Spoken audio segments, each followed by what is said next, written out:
കേരളത്തിൽ മുത്തിൽ ബ്രഹ്മി ഉപയോഗിക്കുമ്പോൾ വടക്കേ ഇന്ത്യക്കാർ മുത്തിലാണ് ഉപയോഗിക്കുന്നത്. ഉണക്ക് കൂടുതലുള്ള പ്രദേശത്ത് ബ്രഹ്മി വളരാൻ ബുദ്ധിമുട്ടായതുകൊണ്ട് രണ്ടിനും ഒരേ ഉപയോഗമാണ്. കുട്ടികൾക്ക് ബുദ്ധി ഉണ്ടാകാൻ വേണ്ടി ബ്രഹ്മി ഉപയോഗിക്കുന്നു.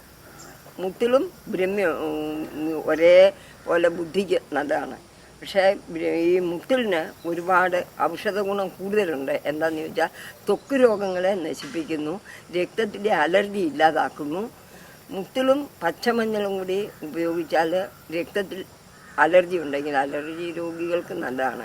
ത്വക്ക് രോഗവും കുറയുന്നുണ്ട്. 21 മുത്തിലിൻ്റെ ഇലയും ഒരു കുഞ്ഞുകഷ്ണം മഞ്ഞളും കൂടി അരച്ച് ഉള്ളി കഴിക്കാനും അത് തന്നെ തുളസിയില ചേർത്ത് ഇടിച്ചിട്ട് ആ നീര് തുണി കിഴികെട്ടി പിഴിഞ്ഞിട്ട് ചൊറിയുള്ള ഭാഗത്ത് മുഴുവൻ തേക്കാനാണ് പറഞ്ഞു കൊടുക്കുന്നത്.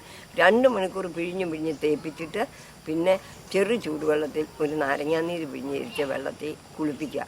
ഔഷധ സോപ്പ് ഞാൻ ഉണ്ടാക്കുന്നുണ്ട്, ആ സോപ്പാണ് കൊടുക്കുന്നത്. അങ്ങനെ ഒരുപാട് ത്വക്ക് രോഗികൾ എൻ്റെ അടുത്തുനിന്ന് ഇപ്പം സൗഖ്യം പ്രാപിച്ചു പോകുന്നുണ്ട്.